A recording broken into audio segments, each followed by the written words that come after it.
আচ্ছা, কখনো কি ভেবে দেখেছেন আমাদের মানুষের জীবনটা কি শুধুই খাওয়া, ঘুম আর দৌড়ঝাঁপ? ঠাকুর শ্রী রামকৃষ্ণদেব বলেছিলেন, মানুষ দেবতার সন্তান। শুধু সেই দেবত্ব জাগিয়ে তুললেই মানুষ সত্যিকারের মানুষ হয়। কিন্তু কিভাবে সেই দেবত্ব জাগে? কোনো কঠিন সাধনা নয়, কোনো পাহাড়ে গিয়ে বসা নয়, প্রতিদিনের ৩টি সহজ কর্ম, হ্যাঁ, ৩টি মাত্র কাজ, যা নিত্য করলে মানুষের ভেতরের দেবত্ব ফুটে ওঠে। আজকের এই ভিডিওতে এই ৩টি কর্মেরই কথা জানব, ঠাকুর মায়ের সত্য উপদেশ, বাণী ও গল্প দিয়ে। ভিডিওটি শেষ পর্যন্ত দেখলে বুঝতে পারবেন, জীবনটা বদলাতে হলে প্রথমে বদলাতে হয় অভ্যাস। ঠাকুর শ্রী রামকৃষ্ণদেব কখনো তত্ত্ব জটিল করে বলেননি। তিনি বলতেন, যা করো ভক্তি দিয়ে করো, যা ভাবো সত্যকে ভেবে ভাবো। শ্রী শ্রী মা সারদা দেবী বলতেন, মনকে আগে মানুষ করো, মনকে পরিষ্কার করলেই সব পরিষ্কার। এই কথাগুলোর ভেতরেই লুকিয়ে আছে ৩টি নিত্যকর্মের রহস্য। চলুন একে একে সেই ৩টি কর্ম কি তা জানি ও বোঝার চেষ্টা করি। প্রথম কর্ম, নিত্য জপ ও নাম স্মরণ।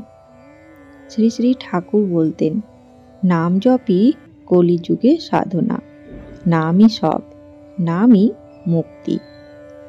তিনি আরও বলেছিলেন, ভালো হয় নাম জপ করলে মনকে বারবার ঈশ্বরের দিকে ফেরানো যায়, মন অন্যদিকে গেলে আবার নাম, আবার নাম। কেন নাম জপ মানুষকে দেবতা করে? চলুন জানি। কারণ জপ মনকে ধুয়ে দেয়। যেমন নদীর জল ময়লা ধুয়ে নিয়ে যায়, তেমনি নাম আমাদের ভেতরের রাগ, দুঃখ, অস্থিরতা, ঈর্ষা সব ধুয়ে ফেলে।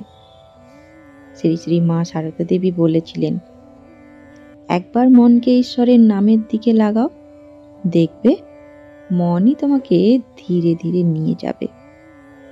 কিভাবে নিত্য জপ করলে ফল পাওয়া যায় চলুন জানি।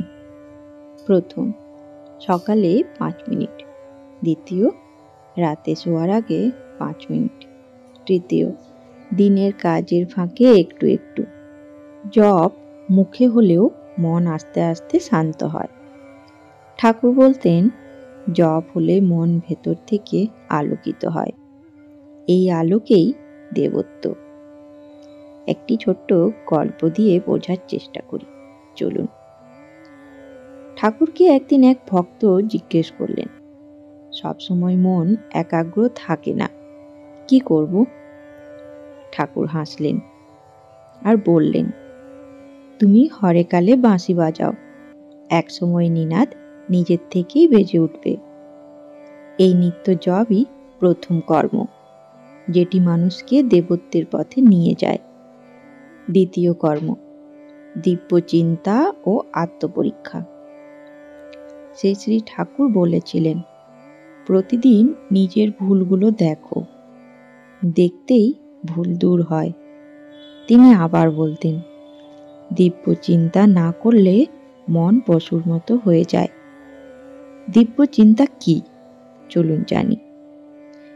এটা কোনো জটিল ধ্যান নয়, এটা হলো দিনের শেষে 2 মিনিট ভেবে দেখা, আজ আমি কি ভালো করলাম, কোথাও রাগ হলো, কোথাও কারোর মনে কষ্ট দিলাম, কোথাও কি আমি নিষ্ঠুর হলাম, কোথাও আমি ভালোবাসা দিতে পারতাম কিন্তু দিইনি।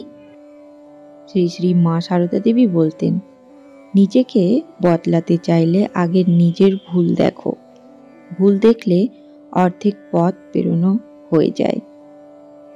কেন এটি দেবত্বর জায়গায় চলুন জানি। কারণ দোষ চিনলে অহংকার গলে যায়, অহংকার গললে ভেতর থেকে করুণা জাগে, আর করুণা দেবত্বের লক্ষণ। ঠাকুর বলতেন, যার হৃদয়ে মমতা জাগে সেই দেবতা। কিভাবে নিত্য অভ্যেস করবেন চলুন জানি। প্রতিদিন রাতে শোবার আগে 1-2 মিনিট, এমনকি দাঁত ব্রাশ করার সময়ও করা যায়। নিজেকে জিজ্ঞেস করতে হবে, আজ আমি একটু হলেও ভালো কাজ করেছি কি? এই আত্মপরীক্ষায় মানুষকে ধীরে ধীরে দেবতার মতো শান্ত ধীর করে তোলে। চলুন জানি তৃতীয় কর্ম, নিত্য সেবা ও দয়া। শ্রী শ্রী মা সারদা দেবীর উপদেশ, যাকে দেখো তাকে ঈশ্বর রূপে দেখো, সেবাই ধর্ম। শ্রী শ্রী ঠাকুর বলতেন, জীবে দয়া শিবজ্ঞান।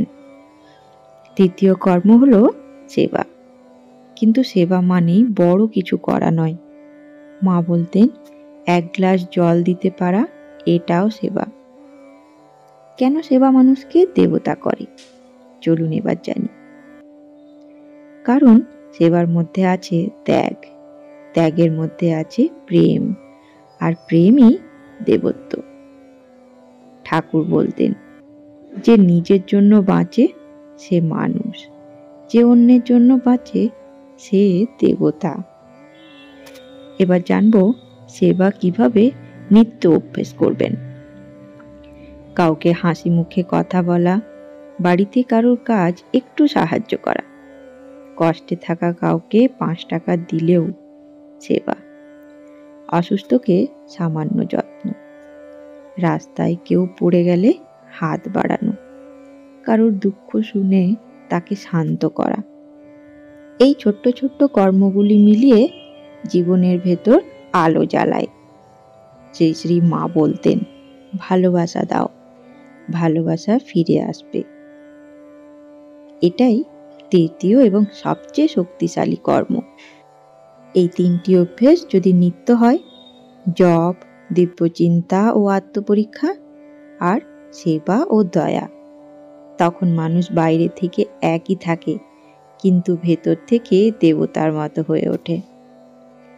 ঠাকুর বলতেন, মানুষ আসে দেবতা হতে।